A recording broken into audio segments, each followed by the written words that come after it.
United medical and health employees union CITU Nizamabad జిల్లా మహాసభ ఈరోజు జరిగింది.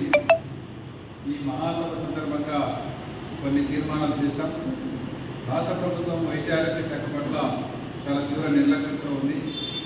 ఈ డిపార్ట్మెంట్లో పనిచేసేటువంటి కాంట్రాక్ట్ అవుట్సోర్సింగ్ ఎంప్లాయీస్ యొక్క సమస్యలు పరిష్కారం చేయకుండా ఈరోజు కాలయాపన చేస్తూ ఉన్నది. ముఖ్యంగా 2021లో ఆనాడు వేతనాలు పెంచారు జీవో నెంబర్ 60 ప్రకారంగా. ఇప్పుడు 5 years కూడా అయిపోయింది. రెగ్యులర్ ఎంప్లాయీస్కి సంబంధించిన టీఆర్సీతో పాటు కాంట్రాక్ట్ అవుట్సోర్సింగ్ ఎంప్లాయీస్ జీతాలు పెంచే సాంప్రదాయం పెట్టుకున్నది గవర్నమెంట్. కానీ వాళ్ళకి డిఏలు వస్తున్నాయి కానీ కాంట్రాక్ట్ ఎంప్లాయీస్ జీతాలు మాత్రం పెరగట్లేదు.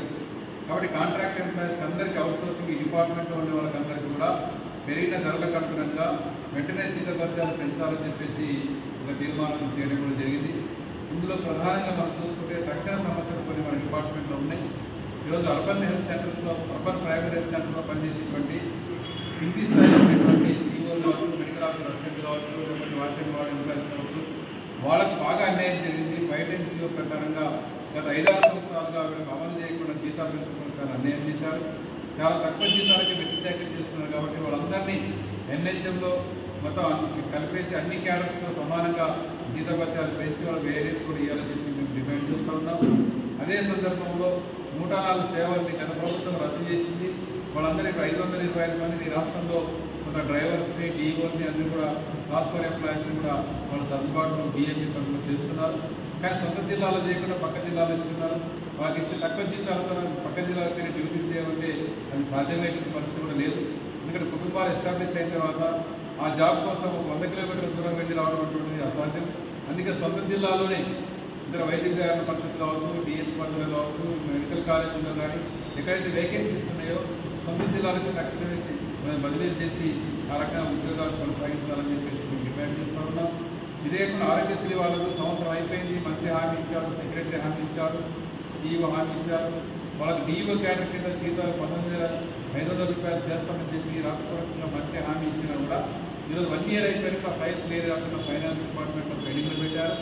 ఆ ఆరోగ్య మిత్రులకు అందరికీ తక్షణమే డిఈఓ క్యాడర్ ఇచ్చేసి 19,500 రూపాయలు ఏరియాస్ సహా చెల్లించాలని చెప్పేసి సిఐటిగా మేము డిమాండ్ చేస్తా ఉన్నాం.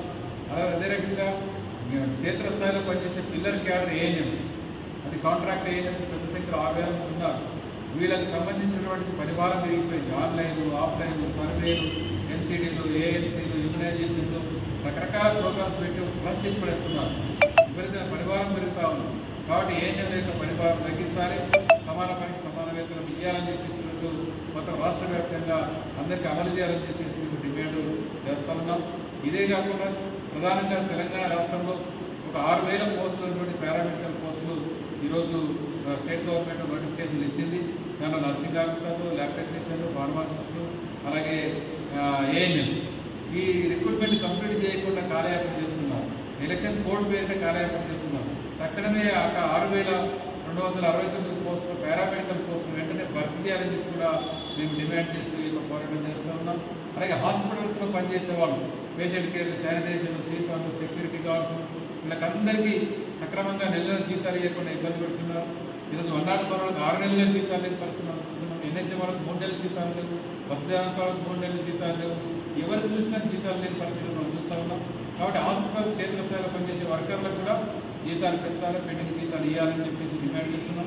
ఇటీవల చూసాం మన దసరా పండుగ యొక్క కానుక పేరిట ఈరోజు భూభారతిలో పనిచేసేటువంటి అవుట్సోర్సింగ్ ఎంప్లాయీస్ని రాష్ట్రంలో ఒక 700 మంది ఉంటే వాళ్ళందరినీ కాంట్రాక్ట్ ఎంప్లాయీస్ కింద మార్చి 28,000 రూపాయలు జీతం ఇస్తున్నామని చెప్పారు. 12,000 నుంచి 22,000.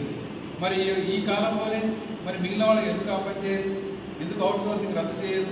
దసరా కానుక ఒకరికి ఎందుకు ఇస్తారు? హెల్త్ డిపార్ట్మెంట్లో దసరా కానుక ఎందుకు ఇవ్వరు?